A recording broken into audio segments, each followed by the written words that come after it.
The world of magic doesn't end with the turning of a page.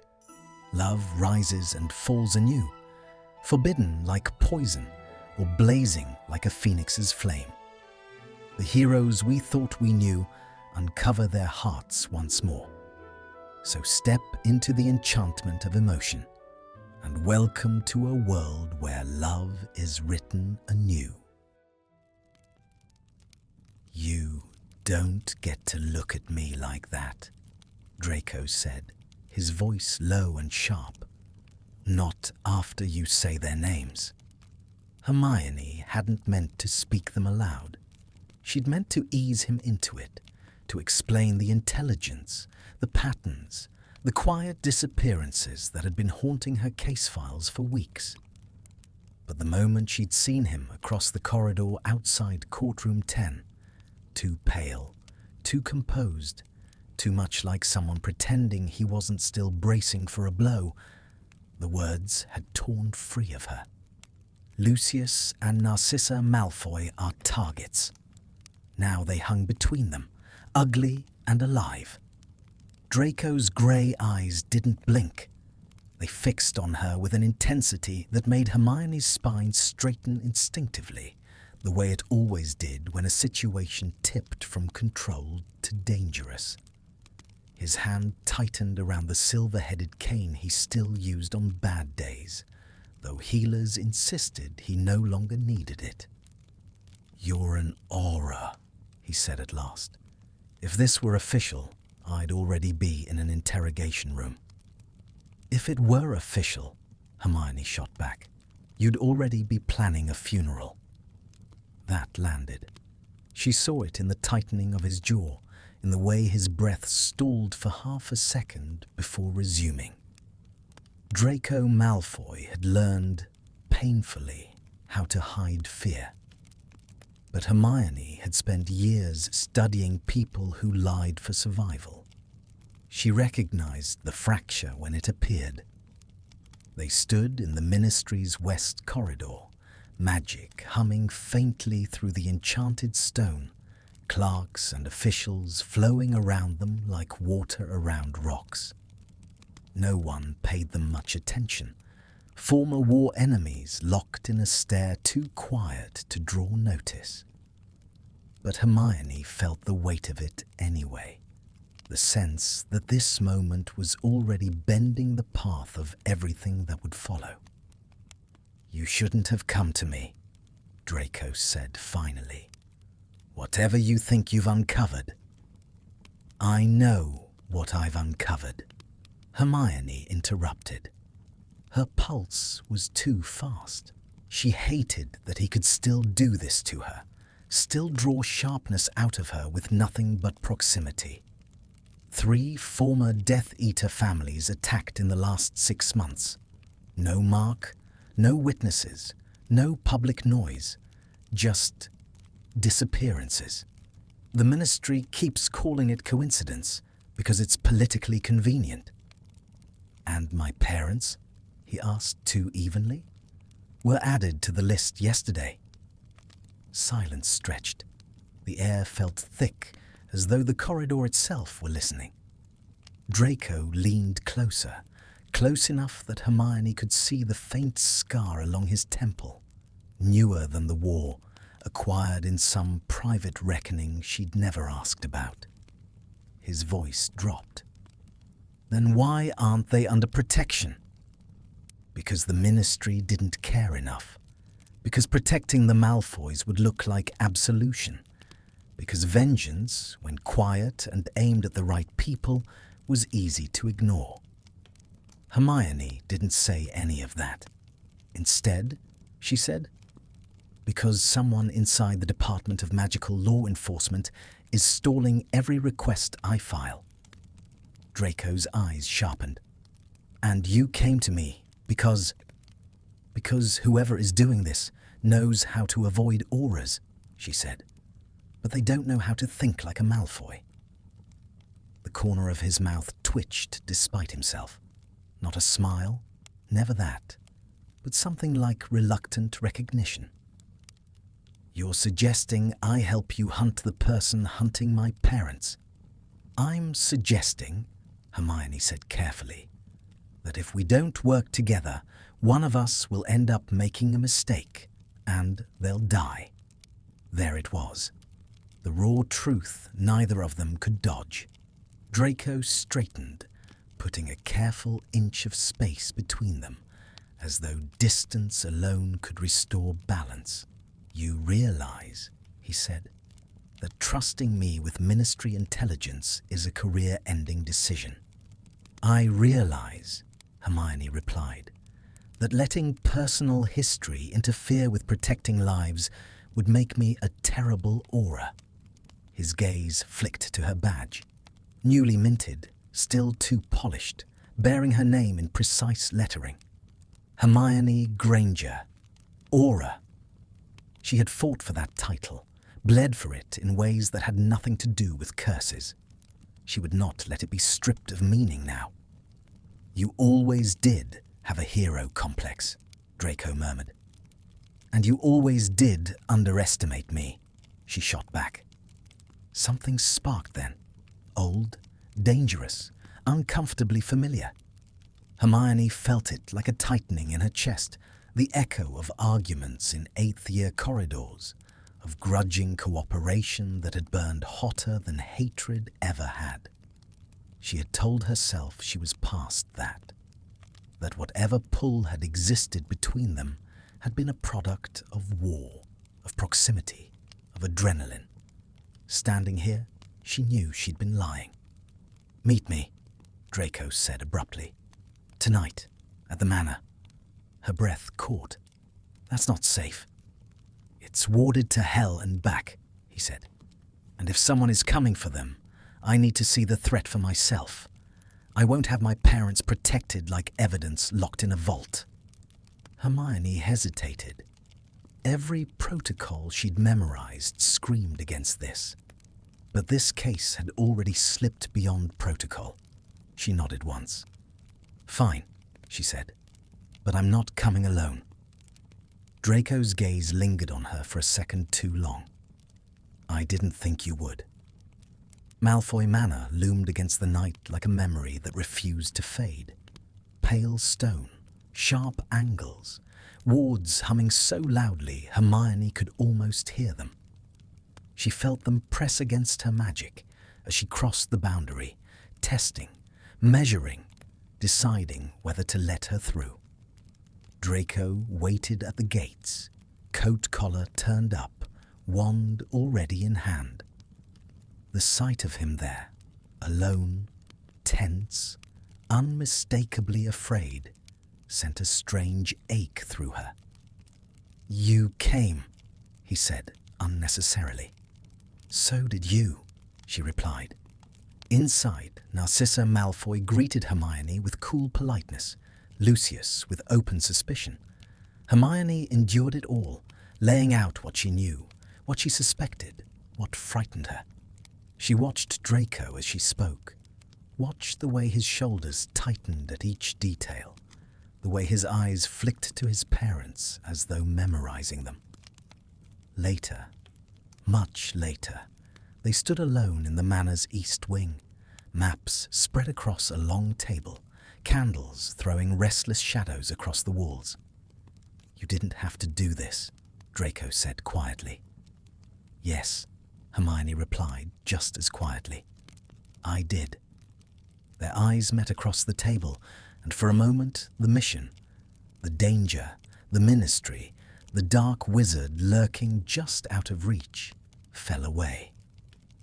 There was only the awareness of how close they stood to something neither of them was ready to name. Somewhere in the manor, a ward shifted. Hermione's hand stilled over the parchment, and she knew, with a certainty that made her pulse race, that whatever they were about to uncover would change far more than the fate of Draco Malfoy's parents. "You should sleep," Draco said, though he made no move to leave the table. Hermione looked up from the parchment, her fingers stained with ink and ward residue, her hair long since pulled loose from its careful aura knot. "You should stop pretending that's possible." The candles had burned low. Outside the tall windows of the east wing, night pressed against the glass, thick and watchful. Malfoy Manor never truly slept. Its magic breathed, shifted, adjusted itself endlessly, as if the house were a living thing that knew danger was near. Draco leaned against the table, arms crossed, his attention fixed on the map Hermione had charmed into being. It hovered inches above the polished wood, lines of light tracing known apparition points, old family safe houses, ministry wards, and places that were deliberately blank. "He knows our habits," Draco said. "Whoever this is, he's not striking randomly." Hermione nodded, which means he's either very patient or very informed. Draco's mouth tightened. Or both. The words sat heavily between them. Hermione felt the weight of what she wasn't saying, that someone inside the system might be feeding information outward, that trust itself had become a liability. She had learned that lesson too young, and too thoroughly, to voice it lightly. She reached for her wand again, muttering a modification charm. The map shuddered. Then red points began to glow faintly around the perimeter of Wiltshire. "These are the last confirmed magical disturbances," she said. "Subtle ones. Not enough to trigger ministry alarms, but enough to tell me someone was testing defenses." Draco straightened. "That's too close." "I know. You said the attacks were quiet," he pressed. "No dark mark, no signature spells." "Yes. But whoever's doing this wants my parents to know they're being hunted," Draco said. "Otherwise, they'd already be dead." Hermione met his gaze. "You think it's personal?" "I think," Draco said slowly, "that this isn't about justice. It's about punishment." The words sent an unwanted chill through her. She thought of the trials, the testimonies, the way the wizarding world had decided who was forgiven and who was merely spared. She thought of Draco at 17, standing shaking in a bathroom with blood on his hands and terror in his eyes, and wondered how many people still saw only the name. "You're not responsible for what they did," she said before she could stop herself. Draco looked at her sharply. "Don't." "I'm not excusing anything," Hermione said, heat rising. "I'm stating a fact." "You don't get to decide where responsibility ends," he snapped. "Not when it's my family." The tension snapped tight between them, sudden and volatile. Hermione pushed back from the table, standing. "This is exactly why I didn't want to involve you emotionally," she said. "You're too close to it." "And you're not?" Draco shot back. "You think I don't see it? The way you flinch every time the ministry dismisses a case like this? You're hunting a ghost because you can't stand the idea of unfinished business." Her breath caught. He was uncomfortably close to the truth. Silence followed, heavy and charged. Hermione realized her hands were clenched at her sides. She forced herself to relax them. "We're both compromised," she said finally. "That's why this is dangerous, and why we have to be careful with each other." Draco's expression shifted, something guarded sliding into place. "You make it sound like we're the threat." "In a way," Hermione replied, softer now. "We are." Another silence. This one different, thinner. Draco turned away first, pacing toward the window. "There's a guest room in the south wing," he said. "It's warded separately. You'll be safe there." "You're not coming?" she asked. He paused, his back to her.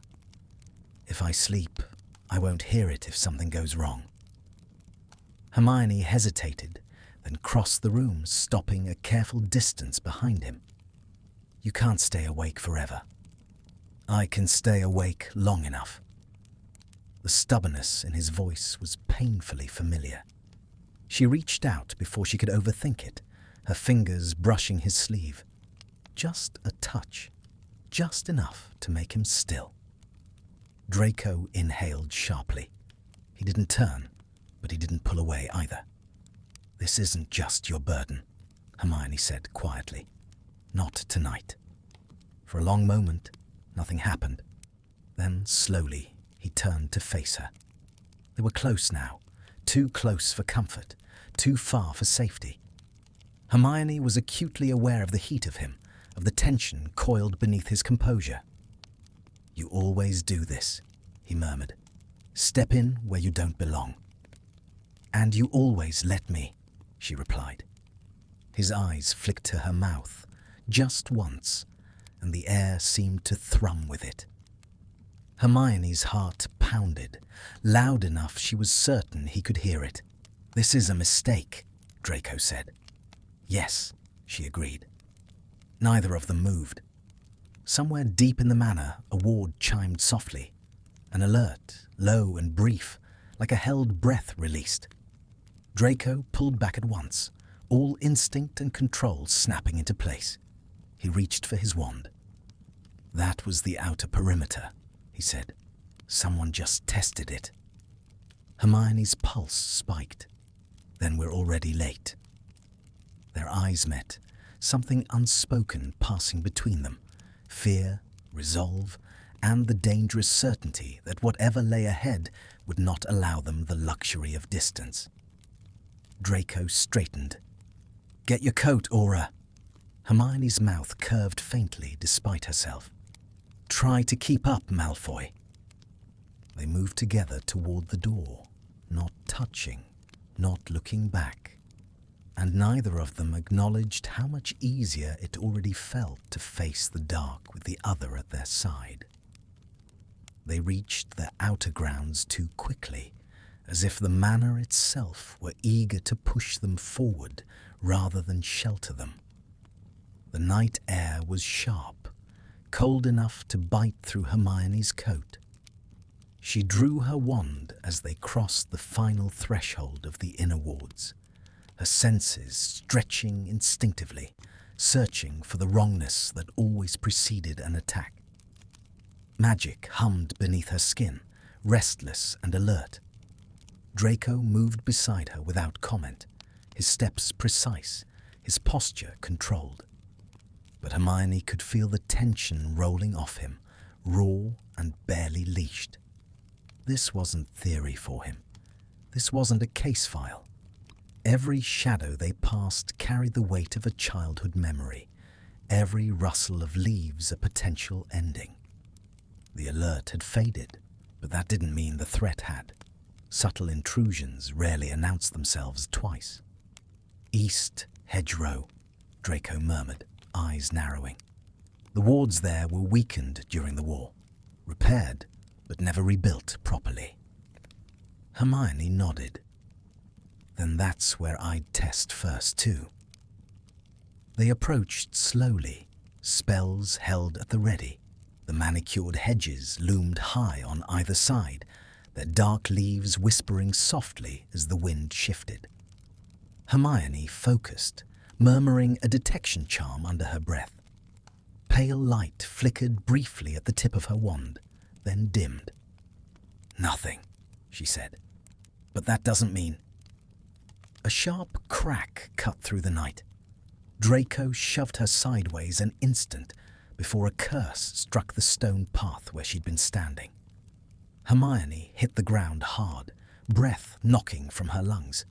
She rolled on instinct, wand already raised. "Protego!" she shouted. A second curse slammed into the shield, splintering into sparks that burned against the darkness. Hermione scrambled to her feet, heart racing. "There!" Draco called, firing a hex toward the hedges. Something moved, too fast, too deliberate. A figure melted backward into the shadows, their presence flickering like a mirage. "Don't chase blindly," Hermione snapped, even as her instincts screamed to pursue. I know, Draco said tightly. I'm not an idiot. They advanced together instead, back to back, covering each other's blind spots. Hermione's mind raced through possibilities.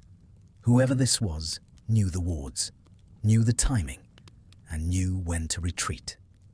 The figure struck again, this time from above. A slicing curse tore through the air. Draco deflected it with a sharp movement of his wand, sparks cascading dangerously close to his shoulder. Are you hurt? Hermione demanded. No, he said. Are you? I'm fine. The answer felt fragile, provisional. Hermione cast a revealing charm, flooding the area with silver light. For a split second, the intruder was visible, hooded, masked, their magic pulsing dark and wrong around them. Then they were gone.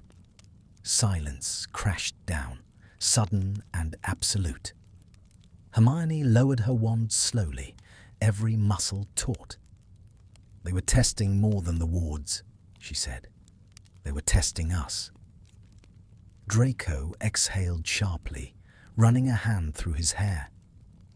They wanted to see how fast we'd respond, what spells we'd use, and how we work together, Hermione added. Their eyes met, something grim and electric passing between them. The truth settled heavily. This wasn't a warning shot, it was a message. I should report this, Hermione said. Officially. Draco's jaw tightened. And how long before that information leaks? She didn't answer immediately. They both knew the risk. Reporting meant protection, but also exposure. And exposure could be fatal. I'll file a partial report, she said finally. Enough to justify increased patrols, not enough to reveal everything. Draco studied her for a long moment. You're risking a lot for us. For them, Hermione corrected automatically. He didn't smile. That's not the whole truth. She felt the weight of his gaze, of the unspoken question beneath it. Why was she here? Why had she crossed so many lines already? Before she could answer, a sound echoed across the grounds. Footsteps, hurried and uneven. Draco turned sharply. Mother. Narcissa appeared from the darkness, her pale face stark against the night. I felt the wards shift, she said, eyes flicking between them. Tell me this was nothing. Draco stepped forward, placing himself instinctively between her and the hedgerow. It's under control. Hermione saw the lie for what it was, and so, she suspected, did Narcissa. Her gaze slid to Hermione, sharp and assessing. You brought danger to my door, she said quietly. Yes, Hermione replied, meeting her eyes without flinching, but also warning. Narcissa held her gaze for a long, searching moment. Then she nodded once. Then you'll stay. It wasn't a request. Back inside the manor, the doors sealed with a heavy finality. Draco stood near the hearth, staring into the fire without seeing it. Hermione hovered awkwardly near the edge of the room, unsure where she belonged now that the threat had stepped out of theory and into reality. I'm sorry, she said softly. I didn't expect them to move so fast. Draco laughed once, harsh and humorless. I did. I've been waiting for this my whole life. She moved closer, stopping just short of touching him. You don't have to face it alone. He turned to her then, something raw and unguarded in his eyes. You keep saying that, and every time it makes this harder. For you, she said, heart pounding. Or for us. He didn't answer. Instead, he reached out, his fingers brushing hers, light, tentative, gone too soon. But it was enough. Enough to leave her breathless. Enough to promise something neither of them was ready to claim. Somewhere beyond the walls, the night pressed closer. And Hermione knew with aching clarity that this mission had already crossed the point of no return. Morning arrived reluctantly, pale light creeping through the tall windows of Malfoy Manor, as if unsure it would be welcome. Hermione had not slept. She doubted Draco had either. She stood in the south wing corridor, back against the cool stone wall, staring at nothing in particular, while her mind replayed the night in ruthless detail. The ambush, the mask, the way Draco's hand had found hers for a heartbeat before sense returned. Her body still hummed with leftover adrenaline, with something far less professional layered beneath it. This was a mistake, she told herself for the 100th time. She was still telling herself that when Draco appeared at the end of the corridor, hair disheveled, shirt unbuttoned at the collar, eyes shadowed with exhaustion. He stopped when he saw her, surprise flickering across his face before being carefully shuttered. "You didn't sleep," he said. "You didn't either." A pause. Then, almost reluctantly, he said, "Come with me." She followed without asking where. They ended up in a narrow sitting room tucked between two unused guest chambers. The curtains were drawn back just enough to let in the weak morning light. Draco closed the door behind them with deliberate care, as if sealing the space. "This room," he said, "is shielded against listening charms, old magic, family paranoia." Hermione nodded. "Good." He turned to face her fully. The silence stretched, heavy and uncertain.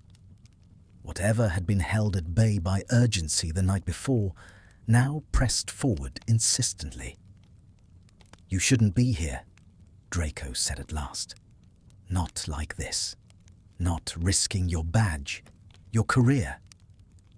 "I didn't come here for you to talk me out of it," Hermione cut in, sharper than she intended. "I came because someone tried to kill your parents, because the ministry is dragging its feet, because I couldn't stand by and do nothing." "And because of me?" he asked quietly. The question landed between them like a dropped glass, fragile, dangerous. Hermione swallowed. "I don't know," she admitted, "and that terrifies me." Draco's gaze softened, just a fraction. "You're afraid of losing control." "I'm afraid of being wrong," she said. "About you. About this." He stepped closer, close enough that she could feel the warmth of him, smell the faint trace of smoke and old magic clinging to his clothes. He stopped himself before closing the distance entirely. "You once believed I was capable of anything," he said. "Cruelty, betrayal, murder." "I believed you were a product of what you were taught," Hermione replied, "and that terrified people make terrible choices." "Do you still believe that?" She met his eyes. "I believe people can change, but change doesn't erase consequences." A flicker of pain crossed his face. "And am I one of those consequences?" The words pulled at something deep and unresolved inside her. "You're someone I don't fully understand," she said. "Someone who makes this more complicated than it should be." Draco huffed a quiet, humorless laugh. "You're an aura. Complication is your specialty." She almost smiled. Almost. Instead, she said, "We need to set boundaries." He raised an eyebrow. "Do we?"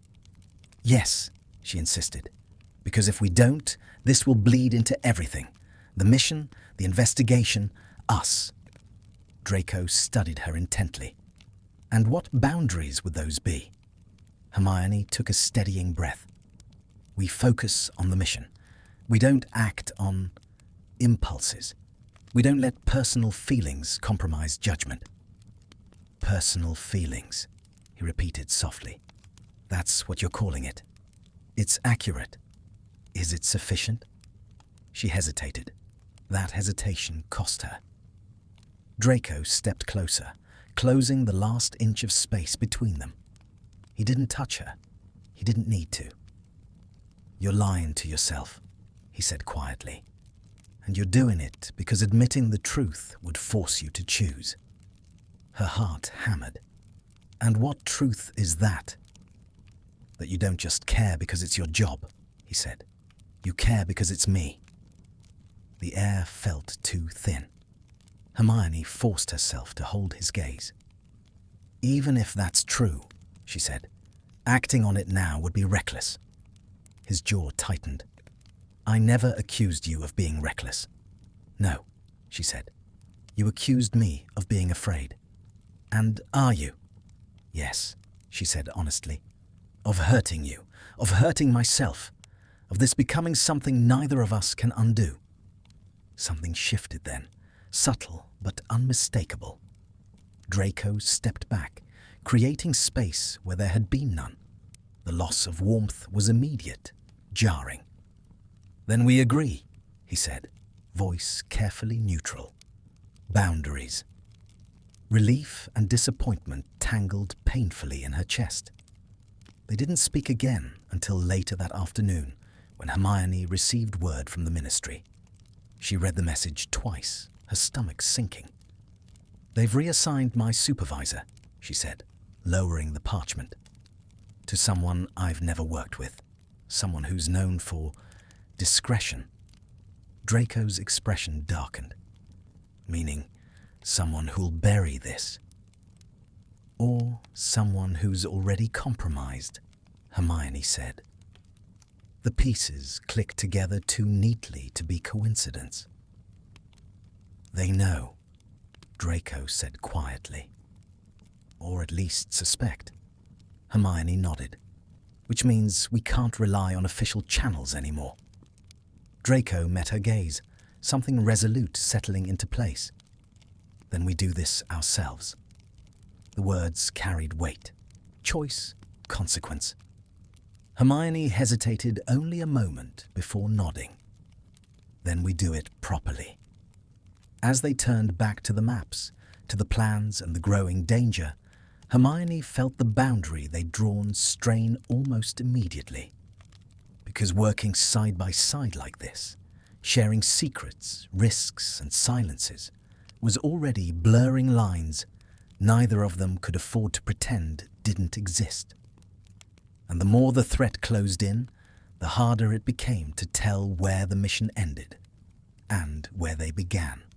They left Malfoy Manor before dusk, not because it was unsafe, but because staying had begun to feel like a lie. Hermione apparated with a sharp crack just outside the boundary wards, the familiar pull behind her navel grounding her after hours of coiled tension. Draco followed a heartbeat later, landing with practiced precision.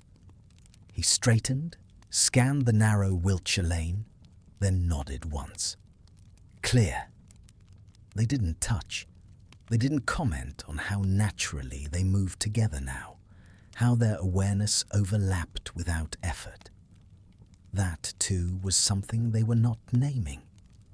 Their destination was a derelict townhouse in Nocturne Alley, one of several abandoned properties Hermione had flagged months ago as potential hideouts. It was the kind of place dark magic clung to long after its practitioners were gone, a residue that blurred traces and dulled ministry senses. Perfect for someone who didn't want to be found. Perfect for someone hunting quietly.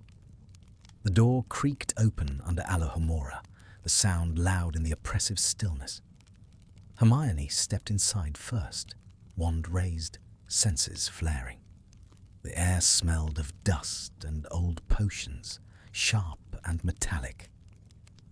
"Careful," Draco murmured behind her.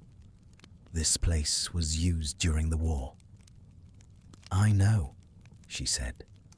"By smugglers, curse dealers, people who didn't want their work traced. Or their enemies," he added.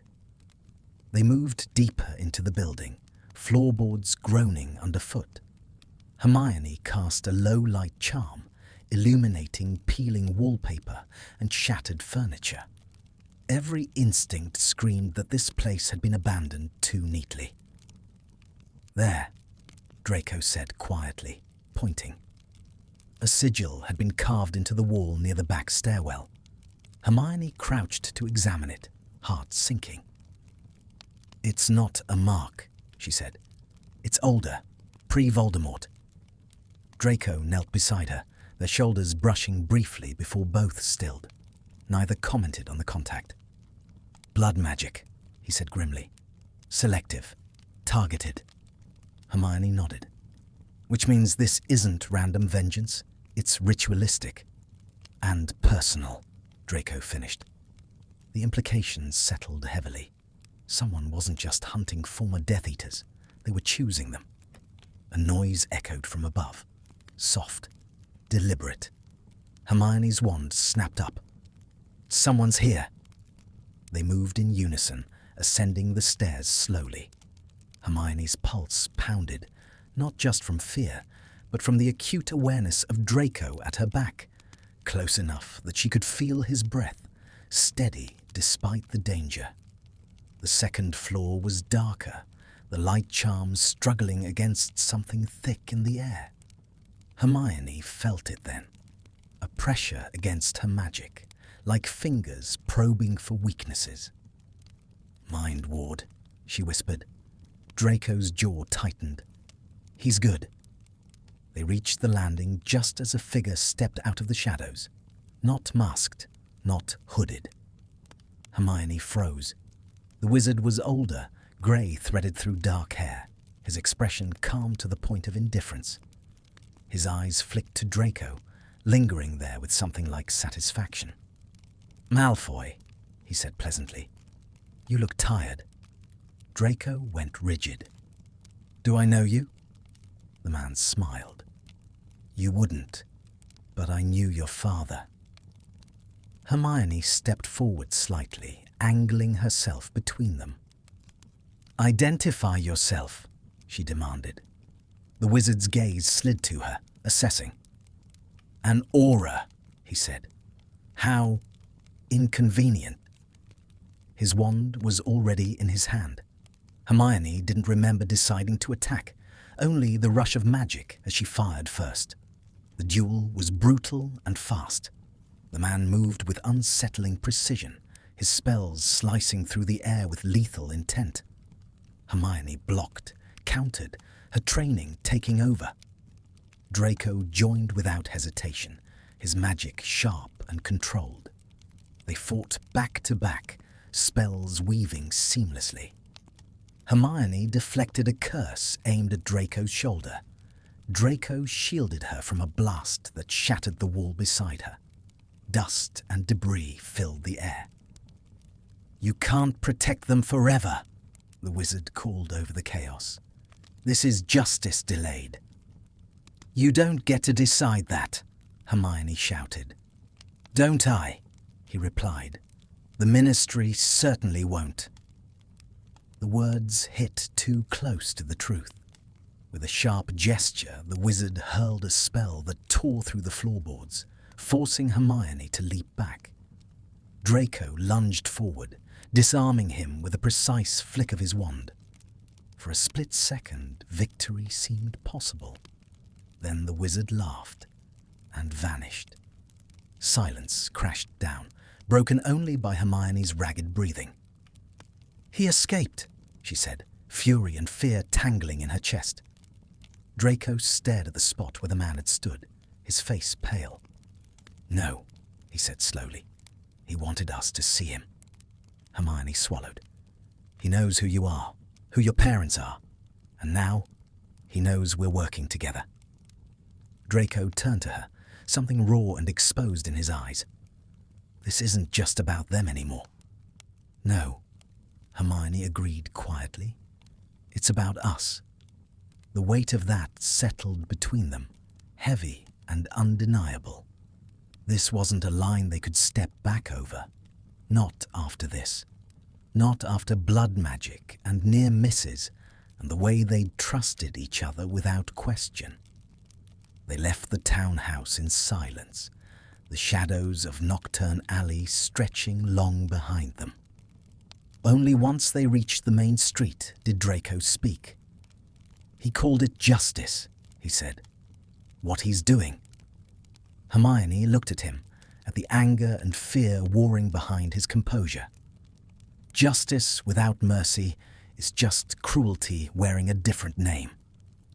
Draco met her gaze, something shifting subtly, dangerously. "And what happens," he asked, "when mercy feels like betrayal?" She didn't have an answer, not yet. But as they walked on together, the city pressing in around them, Hermione knew one thing with aching certainty. Saving Draco's parents would require more than spells and strategy. It would demand choices neither of them had been ready to make, and trust that might cost them far more than either had planned. They didn't speak until they were back inside the warded safety of the manor. The doors sealed behind them with a muted thud that sounded far too much like a verdict. Hermione leaned back against the cool stone wall of the entry hall, forcing herself to breathe evenly. Her hands were still trembling, the echo of the duel thrumming through her veins. Draco stood a few feet away, staring at his wand as though it had betrayed him. "He let us win," he said at last. Hermione straightened. "He let us survive." Draco's jaw tightened. "That's worse." She understood what he meant. Victory could be measured, controlled. Survival implied intent. It meant they were being herded, tested, studied. It meant the man in Nocturne Alley was confident enough to wait. "He wanted you to see his face," Hermione said quietly. "To know this isn't anonymous. To make it personal." Draco laughed softly, without humor, as if it ever wasn't. They moved deeper into the manor, shedding coats, lowering wards behind them, layer by careful layer. The familiar ritual steadied Hermione's racing thoughts. Magic done methodically had always been her anchor. In the East Wing again they spread maps across the table, but the energy between them had shifted. There was no pretense of distance now, only the brittle awareness that something irrevocable had already happened. "He's not operating alone," Hermione said, breaking the silence. "That kind of blood magic requires preparation, resources, time. And protection," Draco added, "which means allies, or at least sympathizers." Hermione nodded grimly. "Inside the ministry." Draco met her gaze. "You said you'd file a partial report." "I did," she said, "and within hours my supervisor was reassigned. That's not coincidence." "No," he agreed. "That's containment." They stared down at the map, red marks glowing faintly where danger clustered. Hermione traced a finger along one of the lines, then stilled. "There's a pattern," she murmured. "The families he's targeted, they all testified, publicly, against others." Draco's breath caught. "Including my father." "Yes." Silence fell, thick and suffocating. Hermione felt the weight of Draco's history press down on them both. Choices made under duress, words spoken in desperation, survival paid for with silence and compromise. "He thinks this is balance," Draco said. "A ledger he's correcting." "And he'll keep going," Hermione said, "until someone stops him." Draco looked up sharply. "Or until he reaches the end of his list." The implication was clear. Lucius and Narcissa were not the endgame. They were part of it. Hermione closed her eyes briefly, then made a decision she'd been circling since Nocturne Alley. "I'm pulling my name off the official investigation," she said. Draco's head snapped up. "What?" "I'll be reassigned," she continued, forcing steadiness into her voice. "Taken off the case entirely, which means whatever I do after that won't be scrutinized. That's...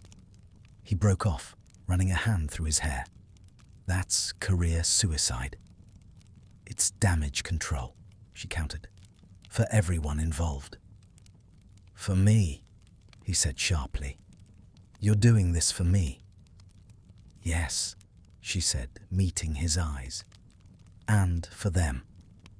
And because if I stay on the inside, I'll be watched. Draco paced, restless energy bleeding through his control. You shouldn't have to give this up. I'm not, she said. I'm choosing how I use it.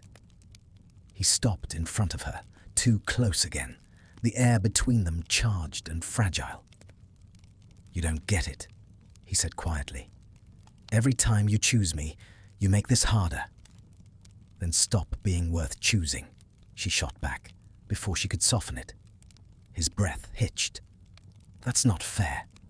No, she agreed, but it's honest. The words hung between them, raw and dangerous. Hermione felt exposed, the careful boundaries they'd set fraying under the weight of everything unsaid. This ends badly, Draco said. You know that. It ends badly if we pretend it isn't happening, she replied. He searched her face, as though looking for the moment she might falter. She didn't. Slowly, he exhaled. If you do this, he said, there's no going back. I know. And if this costs you everything, then it was my choice, she finished, not yours. Something in his expression broke then, just slightly. He turned away, bracing his hands against the table. I don't deserve this, he said hoarsely. Hermione stepped closer, close enough that her presence was undeniable. This isn't about deserving. He turned, eyes dark and searching. Then what is it about? Her heart pounded. This was the edge, the place where restraint gave way to truth. It's about trust, she said, and risk, and the fact that every instinct I have says walking away now would be the real betrayal. For a long moment, he said nothing. Then, very slowly, he reached out, not to take her hand, but to rest his fingers lightly against her wrist. The contact was careful, reverent, as though he were asking permission without words. Hermione didn't pull away. The silence stretched, intimate and charged. This wasn't a kiss. It wasn't even a confession. It was something quieter and far more dangerous.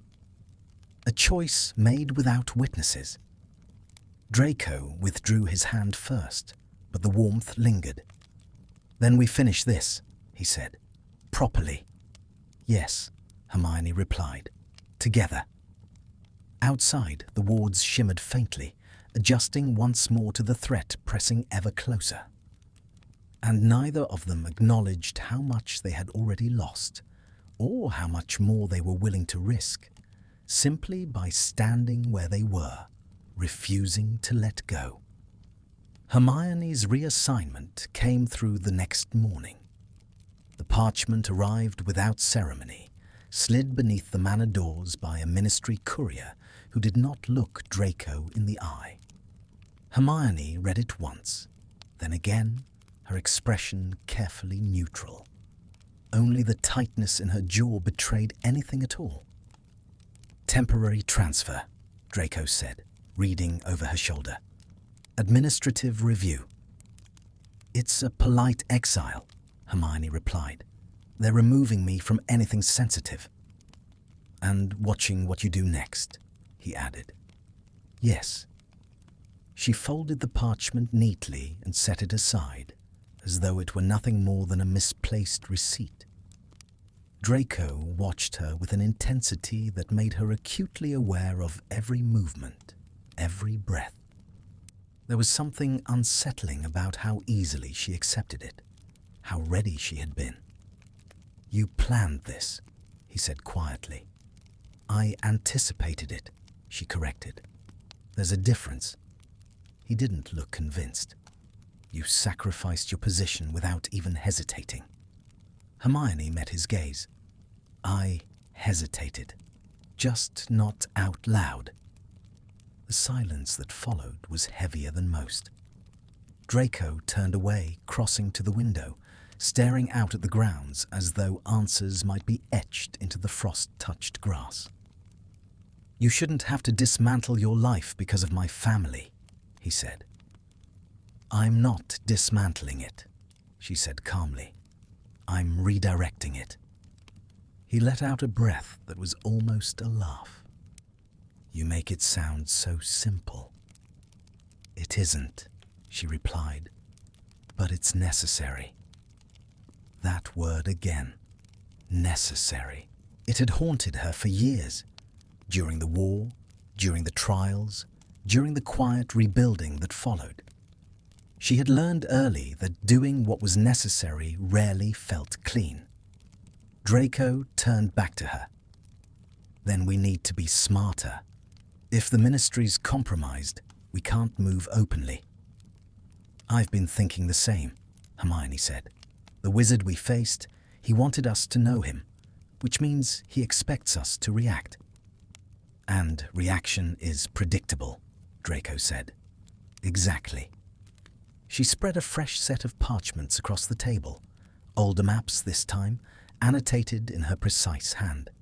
Safe houses that predated the war, places the ministry no longer monitored, forgotten networks built on pure practicality rather than ideology.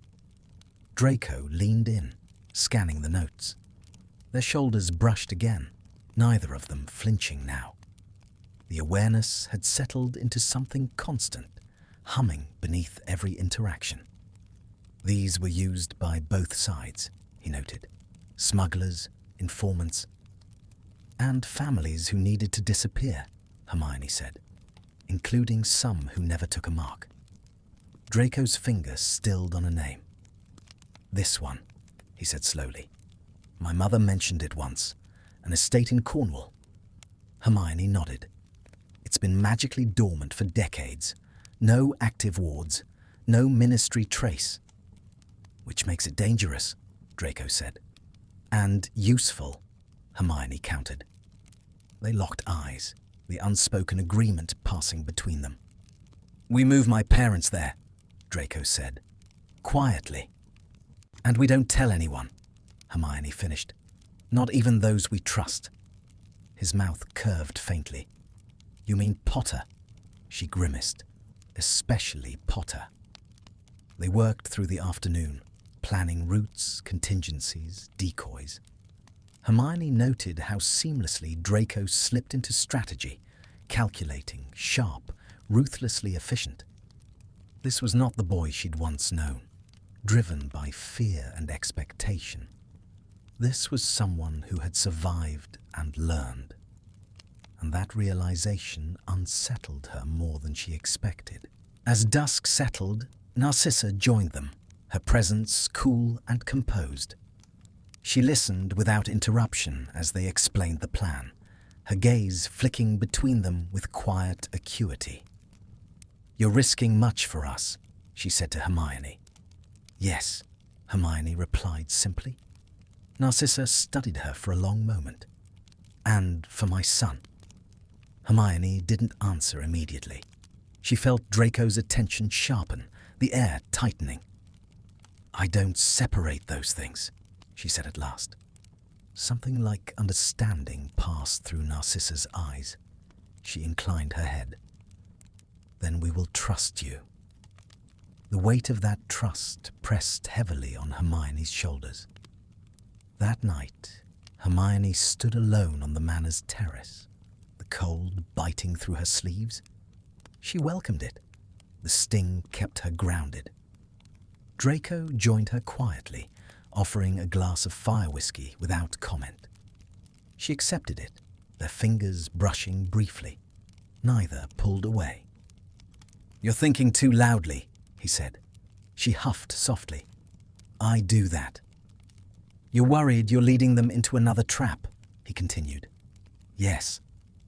"And you're worried about what happens after," he added. Hermione glanced at him sharply. "After what?"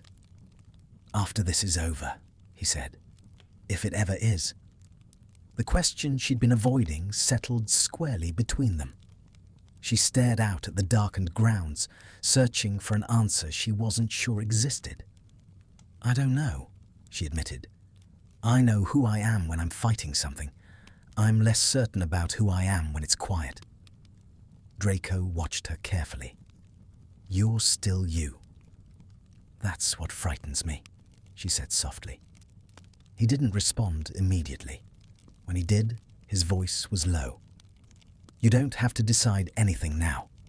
"No," she agreed, "but neither do we get to pretend this doesn't change things." His gaze lingered on her, intense and searching. "It already has." They stood in silence, the space between them charged but unbroken. This wasn't the moment for promises. It wasn't the moment for retreat either. Somewhere in the distance, magic shifted, wards adjusting, paths closing and opening, the world moving, indifferent to their hesitation. Hermione took a slow breath. "We leave tomorrow." Draco nodded. "Then tonight is all we have." The words carried more weight than either of them acknowledged. And as they stood there, side by side, neither reaching for the other, both acutely aware of how close they were to crossing a line they might never be able to uncross, Hermione understood something with startling clarity. The most dangerous fault lines weren't in the world they were trying to protect. They were between the things they wanted and the things they were already losing. They did not sleep. That fact settled between them quietly, without accusation, without surprise. Sleep would have implied a pause, and neither of them trusted the world enough for that. Hermione sat at the small desk in her temporary room, methodically checking her wand, her emergency vials, the folded parchment of contingency spells she'd rewritten twice already. Each movement was precise, controlled, ritual as much as preparation. She was aware, distantly, that this was how she coped, by reducing chaos into steps she could follow. A knock sounded at the door, soft, measured. She didn't jump. She knew it would be him. "Come in," she said. Draco entered without flourish, closing the door behind him with deliberate care. He hadn't changed. His sleeves were still rolled up, forearms marked faintly with old scars that caught the candlelight. His composure was intact, but Hermione could see the strain beneath it now, the tight hold of someone keeping themselves together through sheer will. "They're settled," he said. "My parents. Narcissa's already cast 6 concealment charms on their belongings." Hermione nodded. "Good." Silence followed. It stretched, taut and fragile, the kind that begged to be broken or preserved at equal risk. "You should rest," Draco said, echoing words he'd spoken the night before. Hermione looked up at him, a flicker of something sharp and tired crossing her expression. "You don't mean that." "No," he admitted, "but I thought I should try." She almost smiled. Almost. He moved further into the room, stopping near the window. Moonlight spilled across the floor, pale and unyielding. He stared out at it for a moment before speaking again. "If this goes wrong tomorrow," he said quietly, "they won't hesitate." Hermione closed the vial she'd been holding, her fingers steady despite the chill creeping up her spine. "I know. And if they realize you're no longer under ministry protection." "I know," she repeated. Draco turned to her then, frustration flashing through his carefully held control. "You say that as if knowing makes it acceptable." "It doesn't," she replied, "but it makes it unavoidable." He ran a hand through his hair, restless. "You shouldn't be the one paying this price." Hermione rose from the chair, unable to stay seated any longer. She stopped a few feet from him, close enough to feel the tension radiating off his body. "Stop deciding what I should or shouldn't do," she said quietly. "I've already decided." "For me?" he said. "For myself," she corrected. "You're not the reason. You're the catalyst." The distinction mattered. She needed him to understand that. Draco searched her face, his gaze intense, as though memorizing her. "And if this ends with you hurt?" Hermione's voice softened. "Then it will have been my choice, just like it was yours back then." He flinched slightly. "That's not fair." "No," she agreed, "but it's true." They stood there, the space between them charged with everything unsaid. Hermione felt the pull acutely now, not just attraction, but the gravity of shared risk, of choices made in parallel rather than isolation. "This is the part," Draco said slowly, "where people usually say something they'll regret later." Hermione's heart thudded. "Then don't. And if I need to." She hesitated. Every instinct screamed that this was the edge, the moment where restraint could shatter beyond repair. But pretending the tension didn't exist felt like another kind of lie. "Then say it, knowing there will be consequences," she replied. Draco exhaled slowly. "I don't want to lose you." The simplicity of it stole her breath. "You haven't," she said just as quietly. "Not yet," he replied. "But tomorrow." "Tomorrow," Hermione interrupted. "We do what we've planned. We keep them alive. We keep ourselves alive. Everything else waits." His gaze lingered on her, dark and searching. "You're very good at postponing things that terrify you." "So are you," she said. A beat, then another. Draco stepped closer, stopping just short of touching her. The proximity was almost unbearable now, the air between them warm and electric. "If we weren't doing this," he said, voice low. "If there were no parents to save, no enemy watching." Hermione's breath caught. "Don't." He stopped immediately, as if the word were a physical barrier, but the thought hung there regardless, vivid and dangerous. "I won't," he said. "Not tonight." Relief and regret tangled painfully in her chest. They stood like that for a long moment, neither moving, neither willing to cross the line nor retreat from it. Finally, Draco stepped back, restoring space with visible effort. "Get some rest," he said again, more gently this time. "Even if it's only an hour." Hermione nodded. "You too." He gave her a look that said he wouldn't, then turned and left, the door closing softly behind him. Hermione sank back into the chair, pressing her fingers briefly to her temples. Her pulse was still racing, her thoughts a tangle of strategy and feeling she refused to sort through now. Tomorrow would demand everything she had: her magic, her resolve, her restraint. She stared at the closed door, acutely aware that something fundamental had shifted between them tonight. Not broken, not resolved, poised. And as the moon climbed higher outside the window, Hermione knew that whatever happened next would not only decide the fate of Draco Malfoy's parents, it would decide how much of themselves they were willing to risk once the waiting was over. They left before dawn, when the world was still holding its breath. Hermione stood at the edge of the apparition point, the chill of early morning seeping through her boots, watching Narcissa secure the final clasp on her cloak with elegant, deliberate movements. Lucius stood beside her, pale and rigid, his cane planted firmly against the ground. There was no bravado in him now, no attempt at command, only a brittle pride held together by routine. Draco moved between his parents with quiet efficiency, checking concealment charms, adjusting wards, murmuring instructions in a low voice. Hermione watched him from a short distance away, struck by how naturally he occupied this role. Protector, strategist, anchor.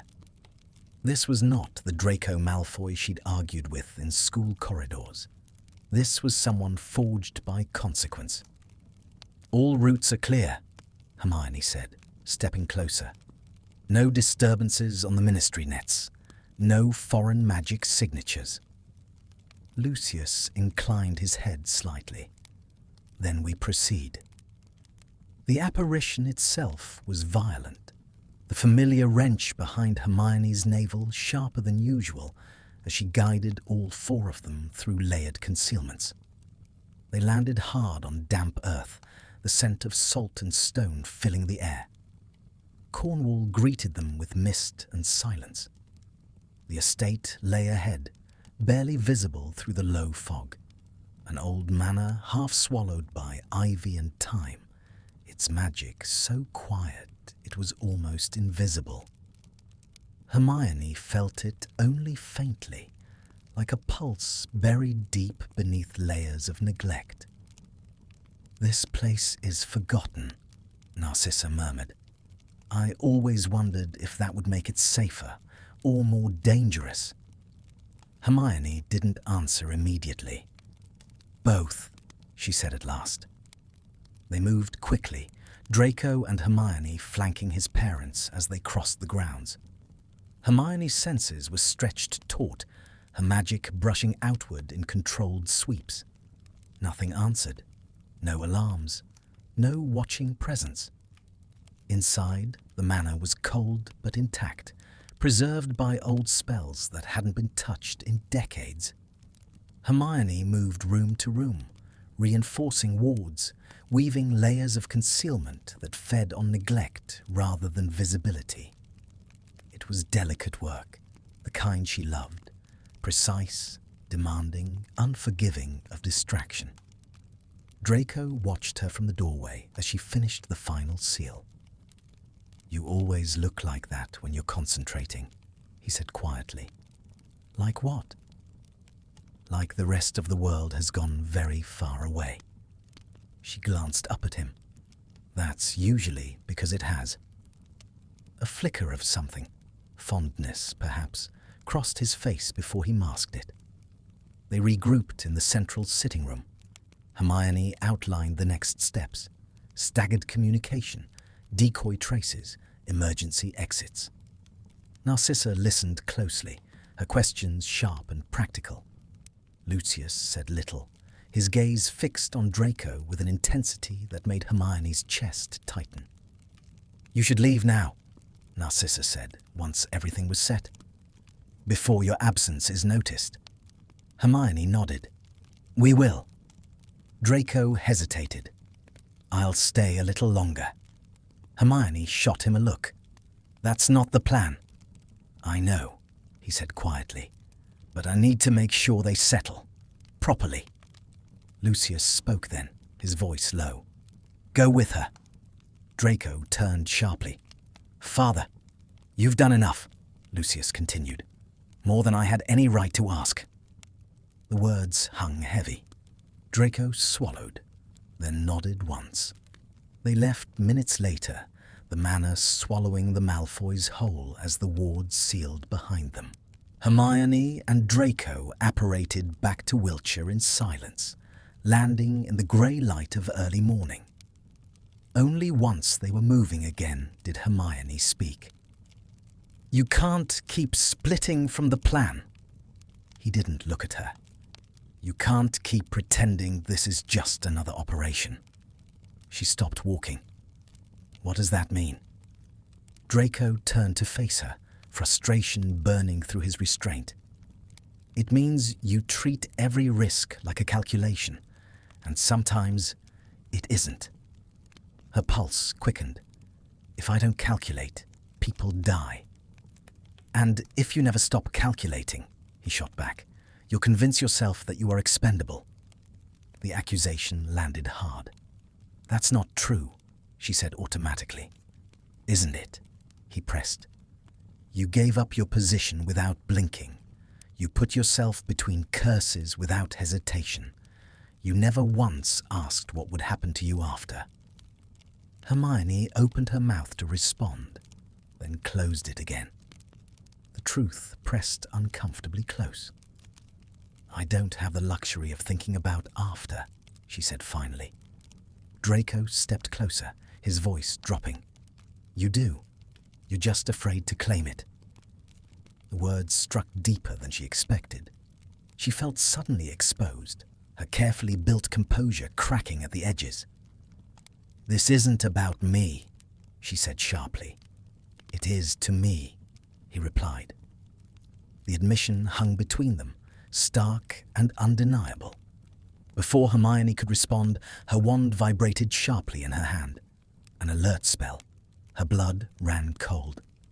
"Someone tripped a decoy," she said. "One of the false trails." Draco's expression hardened. "He's moving." "Yes," Hermione said. "And now he knows they're gone." They locked eyes, the unspoken understanding passing between them. The enemy would adjust, escalate, and they would be forced to respond. Draco exhaled slowly. So much for buying time. Hermione squared her shoulders. "We never needed much." They moved together without another word, steps falling into sync once more.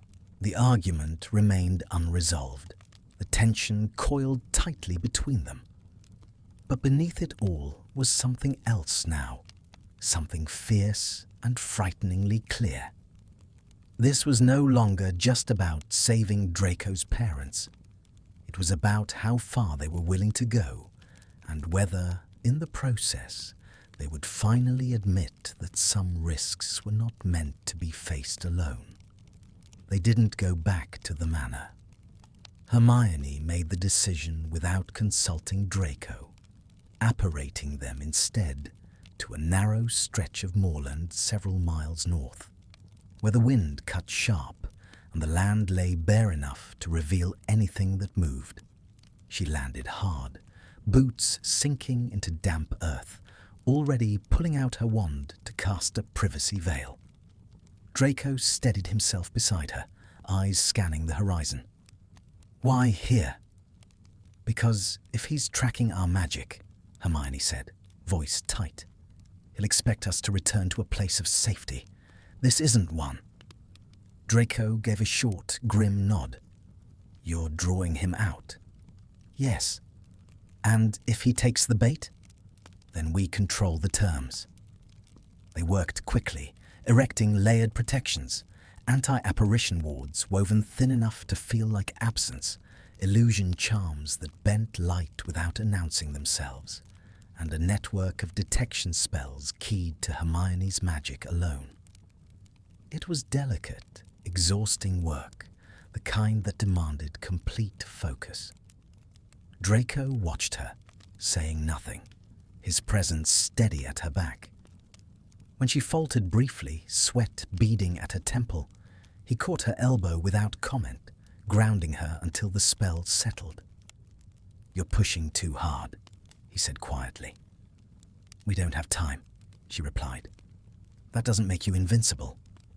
She shot him a look. "Neither does worrying." "Then stop making it necessary." The argument hovered, unresolved, as the final ward clicked into place. Hermione straightened, breathing hard, and nodded once. "Done." They waited. Time stretched, elastic and unforgiving. The wind howled across the moor, carrying the scent of rain and something darker beneath it. Magic, old and sharp. Hermione felt it before she saw it, a pressure building at the edges of her awareness. "He's close," she murmured. Draco tensed. "How close?" "2." The air rippled and the world seemed to tilt. A figure stepped out of nothingness several yards away, wand already raised. The same man from Nocturne Alley, unmasked, unhurried. "You're predictable," he said mildly. "Both of you." Hermione's wand snapped up. "You won't get any further." He smiled. I already have. The first curse flew, slicing through the air with lethal precision. Draco deflected it, firing back without hesitation. The duel erupted instantly, violent and unforgiving. Hermione moved on instinct, spells pouring from her wand in rapid succession, binding, blinding, disruptive. The man countered with unnerving ease, his magic sliding around theirs like oil on water. "You think hiding them was clever?" he called over the clash. "You think you can erase what they did?" "This isn't about erasure," Hermione shouted. "It's about stopping you." He laughed, sharp and cold. "Stopping me from what? Finishing what the world was too cowardly to do?" A curse tore past Hermione's shoulder, close enough to scorch her sleeve. Draco swore, stepping in front of her, his shield flaring dangerously bright. "Don't!" she snapped. "We fight together." "I am," he shot back. "I'm just not letting you die for it." The words hit harder than any spell. The man's gaze flicked between them, something calculating sharpening in his eyes. "Ah," he said softly. "That's it then." Hermione's stomach dropped. "What?" "You," he said to Draco. "You're the leverage." The realization hit too late. A spell, dark, twisted, designed to incapacitate rather than kill, slammed into Draco's shield and shattered it. He was thrown backward, hitting the ground hard, breath knocked from his lungs. "Draco!" Hermione screamed. She broke formation without thinking, sprinting toward him, deflecting curses blindly. She dropped to her knees beside him, one hand gripping his shoulder, the other casting a protective dome around them both. "I'm here," she said urgently. "Look at me. Are you hurt?" He grimaced, struggling to sit up. Nothing broken, just winded. Relief surged through her so hard it made her dizzy. The man watched them with open interest. "There it is," he said. "The floor." Hermione turned slowly, fury burning through her fear. "You don't get to use him." "I already have," he replied calmly. "Just as you've been using your authority, your righteousness, to decide who deserves to be saved." "That's not—" "You're both lying," he cut in. "To yourselves, if no one else. You call it protection. I call it selective mercy." Draco forced himself to his feet, staggering slightly, but steadying. "You don't know anything about mercy." "I know its cost," the man said, "and I'm willing to pay it." He raised his wand again, and Hermione felt the spell before it formed, something vast and final. She reacted without thinking, stepping fully in front of Draco, pouring every ounce of her magic into a shield that screamed in protest. The impact was catastrophic. Hermione was thrown backward, pain exploding through her as she hit the ground.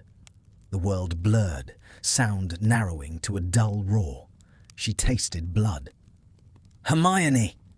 Draco's voice cut through the haze, sharp with panic. She forced her eyes open, dragging in a breath that burned. "I'm fine," she lied. Draco knelt beside her, hands shaking as he checked her quickly. "You're not." Before she could respond, the pressure lifted. The man stepped back, studying the scene with something like satisfaction. "See," he said, "you'll destroy each other long before I have to." Then he was gone. The wards collapsed with a sickening lurch. Silence rushed in, heavy and absolute. Draco gathered Hermione into his arms without hesitation, cradling her against his chest. She barely registered the movement before the pain sharpened, stealing her breath. "Stay with me," he said, voice low and urgent. "Please." "I am," she whispered, clinging weakly to his coat. "I'm not going anywhere." His grip tightened, as though afraid she might vanish if he loosened it even slightly. "You can't keep doing this," he said hoarsely. You can't keep throwing yourself in front of spells meant for me. She laughed weakly, immediately regretting it. You think I was calculating?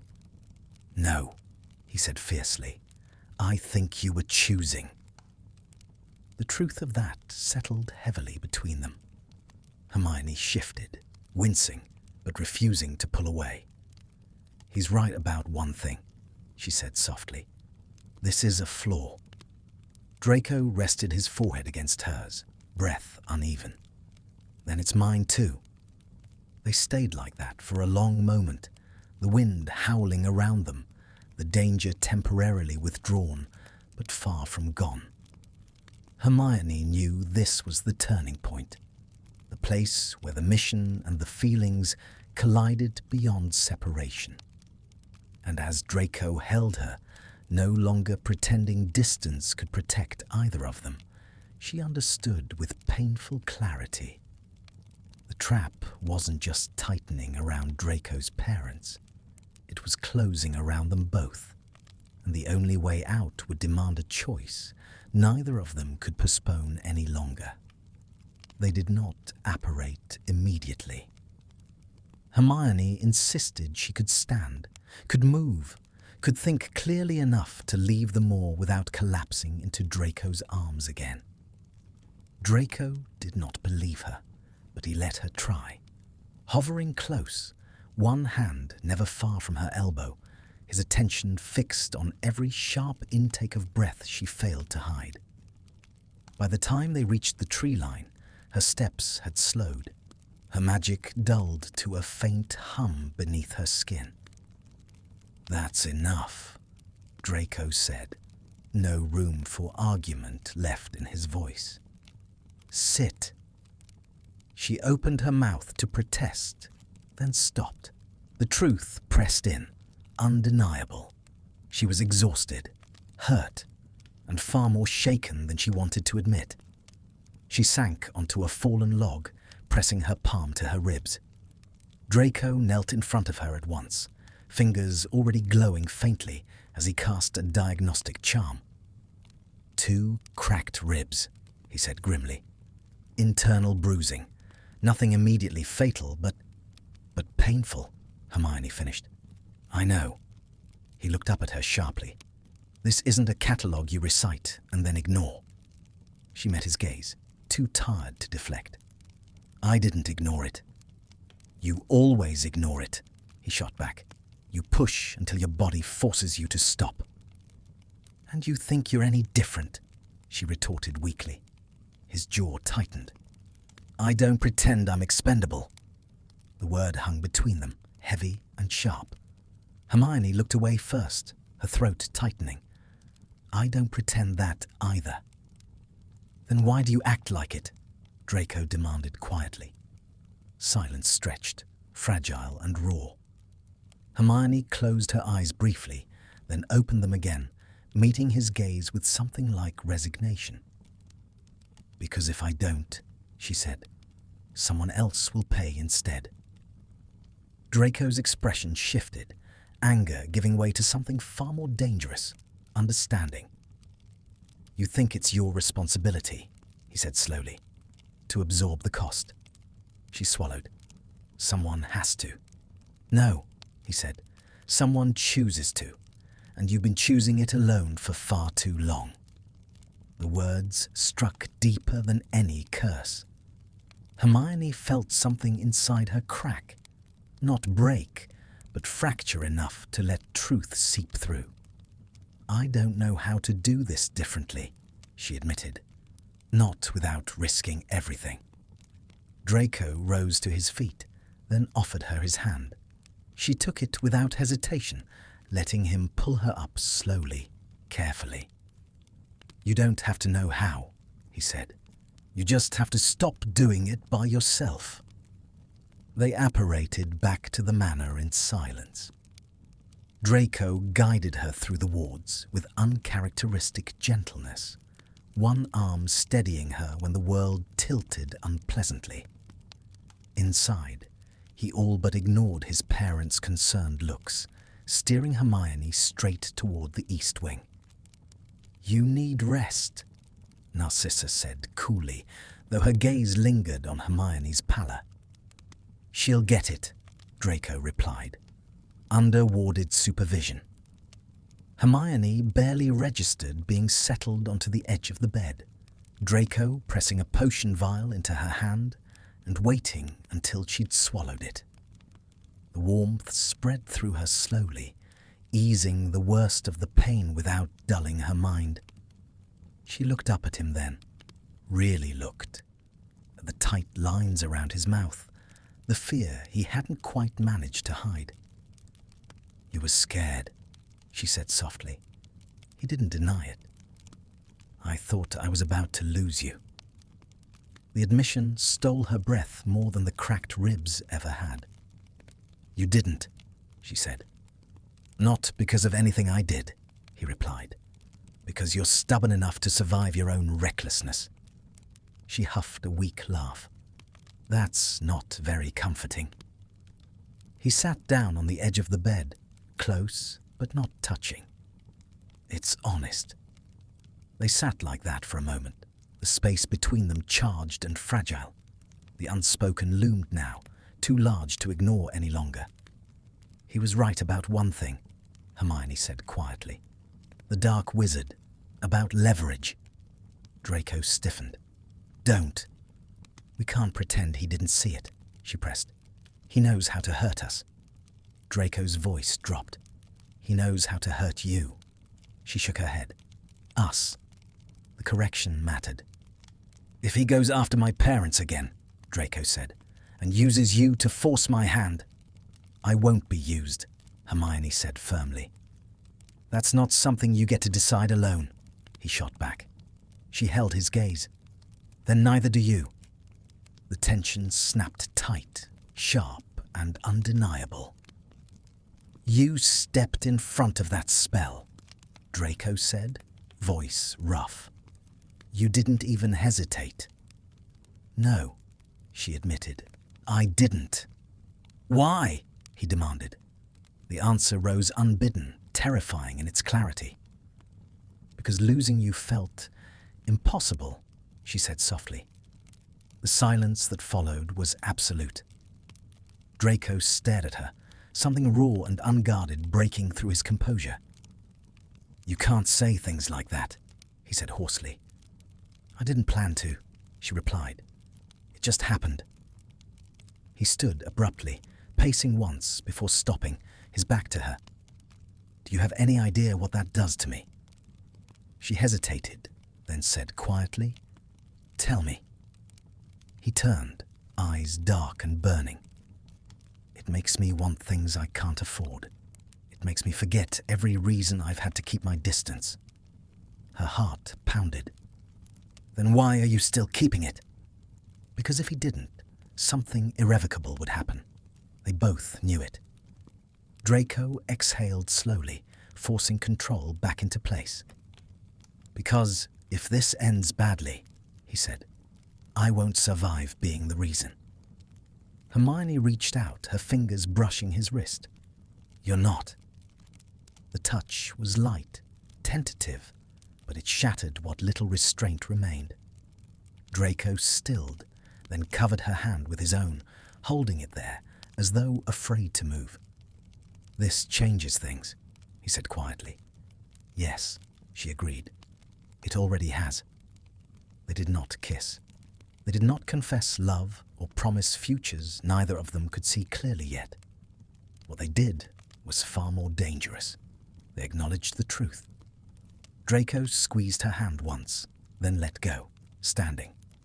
"Rest," he said. "We'll need clear heads." "For what?" Hermione asked. He looked back at her, resolve hardening in his eyes. "For ending this." As he left the room, Hermione lay back against the pillows, her pulse racing, not from pain now, but from the certainty that something fundamental had shifted. What could not be unsaid had been said, and whatever came next would demand not just strategy or sacrifice, but honesty. Neither of them could retreat from any longer. Hermione woke towards humming. Not the steady background thrum she'd grown used to at Malfoy Manor, but something tighter, more deliberate, layered, defensive. Her instincts snapped fully awake before she even opened her eyes. She pushed herself upright slowly, ribs protesting, but holding. The potion had done its work. The pain was dulled to a manageable ache. She reached instinctively for her wand and found it already warm in her hand, placed there deliberately. Draco. She swung her legs over the side of the bed just as the door opened. He stepped inside, closing it behind him with a soft click. He looked composed, but Hermione saw the strain immediately. The rigid set of his shoulders, the way his magic felt taut, like a wire pulled too tight. "You should still be resting," he said. "I am," she replied. "Relatively." He huffed softly, then grew serious. "He's made his next move." Her pulse quickened. "How?" Draco crossed the room, unrolling a parchment onto the bedside table. It shimmered briefly before resolving into a familiar ministry seal. Altered, twisted, corrupted. "He triggered a false emergency," Draco said. "A magical disturbance severe enough to draw senior auras, including the ones you suspected." Hermione's stomach dropped. "Where?" "Wiltshire," he said. 10 miles from here." She closed her eyes briefly. "He's pulling attention away." "Yes," Draco agreed. "From Cornwall." Hermione looked up sharply. "You said there were no traces." "There weren't," Draco said. "Which is why this is clever. He doesn't need to find them anymore." Understanding crashed into her, cold and sharp. "He wants you." Draco didn't deny it. "He wants me to choose," he said quietly. "Run to them and expose their location, or stay away and let the ministry tear itself apart chasing ghosts." "And either way," Hermione said, "he learns something." "Either way," Draco echoed, "he wins something." She pushed herself fully to her feet, ignoring the flare of pain. "Then we don't give him either." Draco studied her. "You're thinking too fast." "I'm thinking clearly," she shot back. "He's counting on you acting alone." A beat. "And on you stopping me," Draco said. Hermione didn't deny it. "Yes." They stared at each other, the tension sharp and familiar now. This wasn't about strategy alone. It was about control, about fear, about the instinct to protect by isolating. "I won't let him use you," Hermione said firmly. Draco's jaw tightened. "And I won't let him use you as leverage." "Then we're at an impasse," she replied. "No," he said. "We're at a decision." He turned away, pacing once before stopping. "If we move openly, he disappears again. If we split up, he picks one of us off. He wants fracture." "Then we don't fracture," Hermione said. "We commit." He looked at her sharply. "To what?" She took a breath. This was the moment she'd been circling since the moor. The moment avoidance was no longer an option. "To trust," she said. "Fully. No half measures. No protecting each other by withholding information." Draco was very still. "You're asking me to make you a target." "I already am," she replied. "So are you. The difference is whether we face that together or pretend distance will save us." His gaze searched her face, looking for doubt. He didn't find any. "This isn't just about the mission anymore," he said quietly. "No," Hermione agreed. "It hasn't been for a while." Silence pressed in, heavy and decisive. "All right," Draco said finally. "Then we do it your way." Relief surged through her, quickly tempered by the weight of what that meant. "Which means—" "We leak," Draco said. "Carefully." Hermione's brows knit. "We?" "Yes," he said. "I still have contacts. People who trust my name enough to listen. but not enough to question. "And you want him to hear it," she said slowly. "I want him to think I'm panicking," Draco replied. "That I'm preparing to move my parents again. Somewhere obvious." Hermione nodded, the plan forming rapidly. A visible decoy, something dramatic enough to draw him in. "And something dangerous enough," Draco added, "that he won't believe it's bait." Hermione met his gaze. "Which means we'll be exposed." "Yes. And if it goes wrong?" "It will," Draco said bluntly. "Just not the way he expects." They worked quickly, adrenaline sharpening their focus. Hermione adjusted wards to allow controlled leakage, magic just sloppy enough to be noticed, just precise enough to be traced. Draco composed messages designed to travel through the right mouths, each word calculated to provoke. As they worked, the tension between them shifted. Less restraint now, less fear of saying the wrong thing. This wasn't comfort, it was alignment. At one point, Draco paused, watching Hermione adjust a sigil with careful concentration. "You trust me," he said. She didn't look up. "Yes." No hesitation, no qualifier. Something in his expression softened dangerously. "You shouldn't." She glanced at him then. "I know exactly who you are." "That's what frightens me," he said quietly. Before she could respond, the wards chimed. Soft, deliberate. Confirmation. "He's taken the bait," Hermione said. Draco straightened. "Where?" She checked the readout, her heart hammering. "Near the old coastal road, close to the decoy point." He nodded once. "Then we move." They apparated together, landing hard on rocky ground slick with salt spray. The sea roared nearby, wild and unforgiving. The decoy, a ruined watchtower, loomed ahead, its magic deliberately flaring like a beacon. Hermione felt him before she saw him.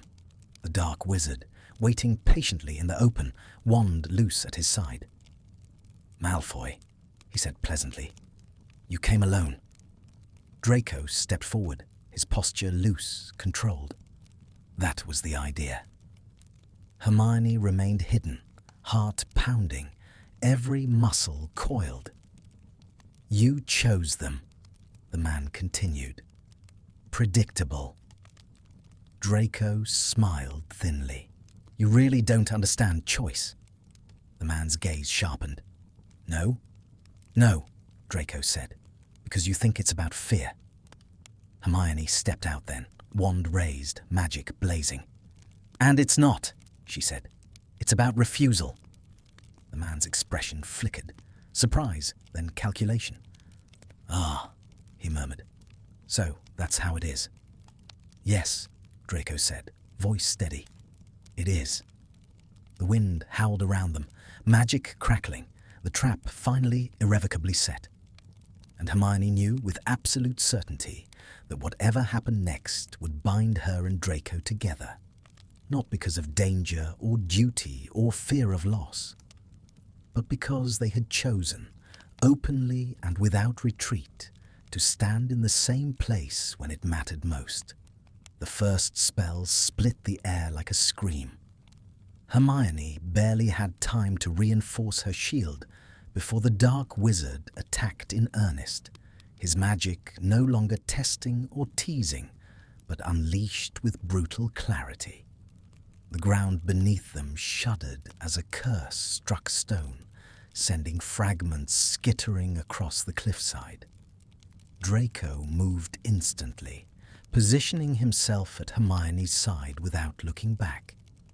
Their shoulders aligned, stances mirroring one another with unconscious precision.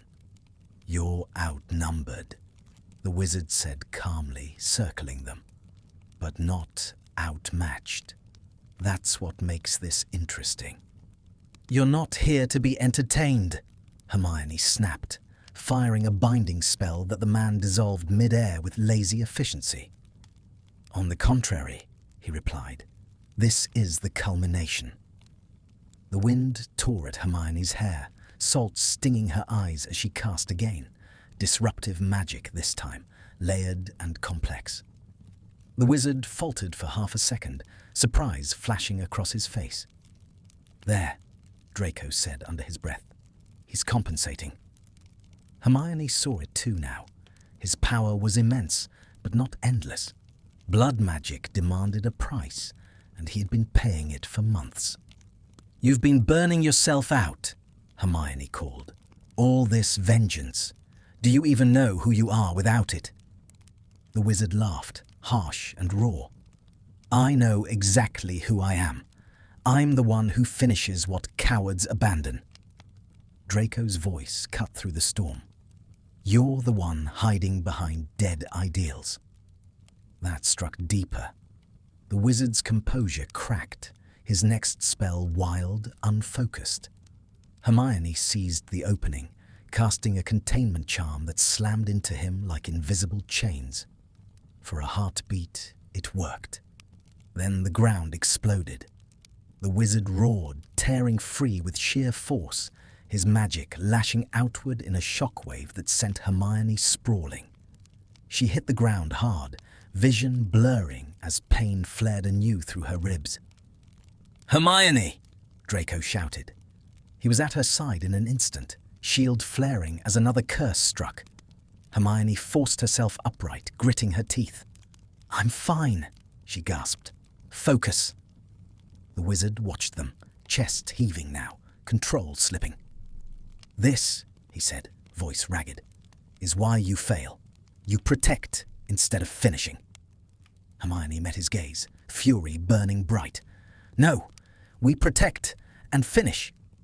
She reached inward, past fear and pain, drawing on something deeper. Not rage, not desperation, but resolve.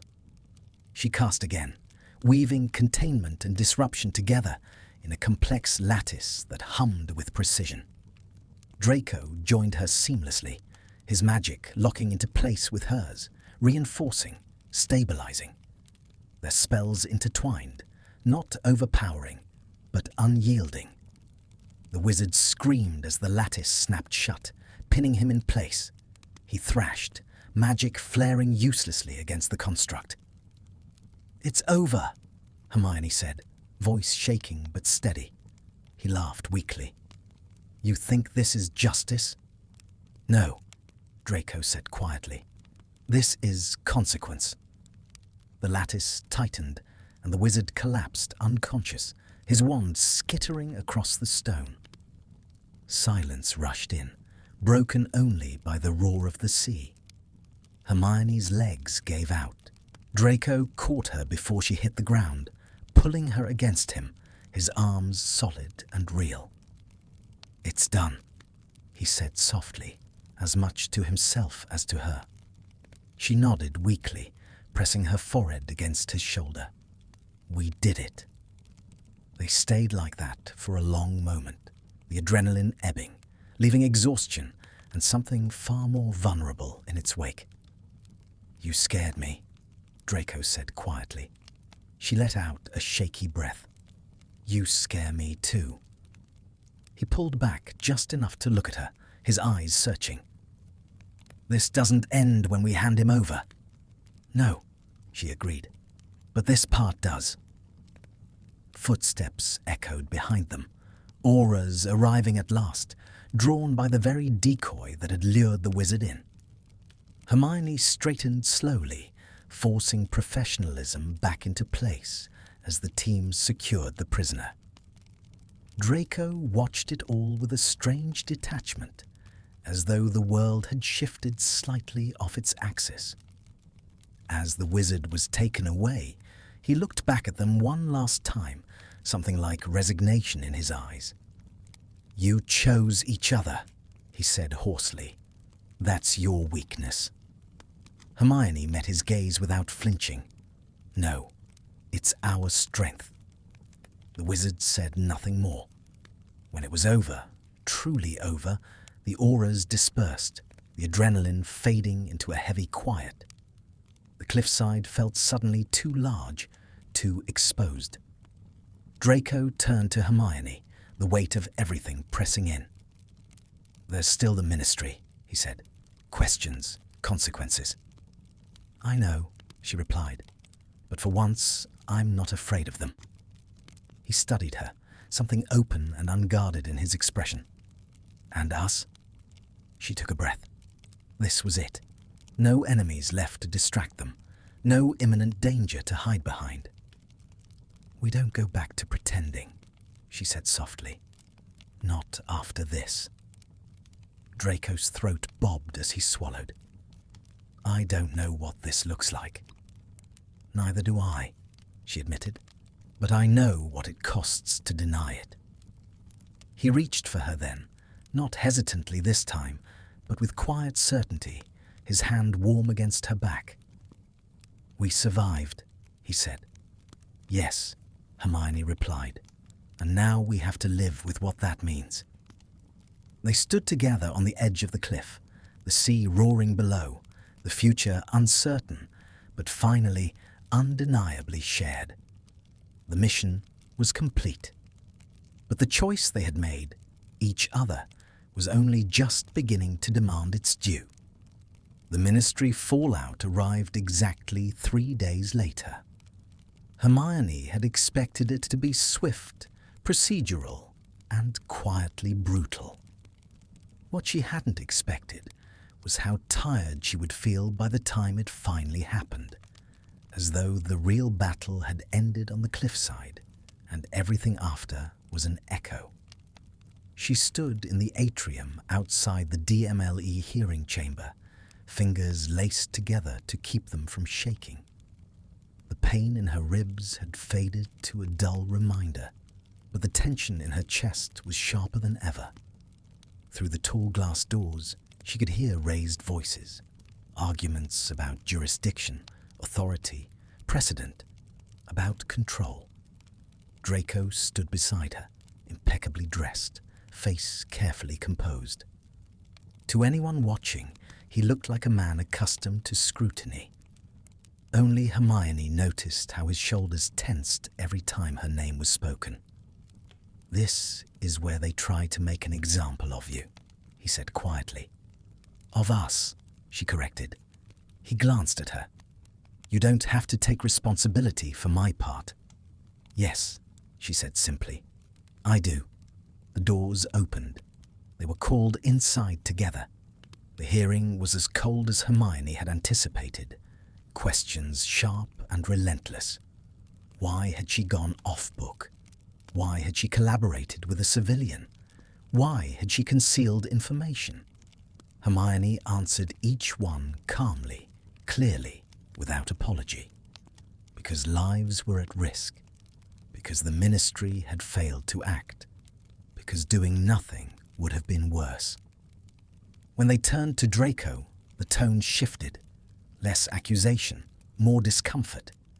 He answered with equal precision, refusing both absolution and condemnation. "I acted to protect my parents," he said evenly, "and to stop a man who believed violence was justice. If that makes me inconvenient, so be it." Silence followed. When the decision came, it was exactly what Hermione had predicted. She was reinstated, with conditions, a formal reprimand. Her record marked indelibly as someone who had crossed lines but delivered results. Not promoted, not dismissed, watched. Draco was cleared of wrongdoing. The ministry had no appetite for another Malfoy scandal, not when the threat had been neutralized and quietly buried. They left the chamber together, neither speaking until they reached the upper levels, where the air felt less heavy. "You're going to be careful now," Draco said. Hermione exhaled slowly. "I'm going to be honest now." He studied her. "That's more dangerous." "Yes," she agreed, "but I'm tired of pretending safety comes from silence." Malfoy Manor felt different when they returned. Not safer, not warmer, just quieter. As if the house itself were finally exhaling after decades of braced expectation. Narcissa greeted them with restrained relief. Lucius offered a stiff nod that held more gratitude than words ever could. "They won't come again," Narcissa said, certainty in her voice. "Not after this." Hermione believed her. Some threats ended not because they were erased, but because they were understood. That night, Hermione found Draco in the East Wing, standing by the window where it had all begun. The candles were lit low, the room steeped in shadows and memory. "It's over," she said. He didn't turn immediately. "Is it?" "The mission," she clarified. "Your parents are safe. The threat is contained." "Yes," he said softly. "That part is." She stepped closer, stopping beside him. The distance between them felt different now, not charged with fear, but with choice. "You can walk away," Draco said. "From this, from me. No one would blame you." Hermione shook her head.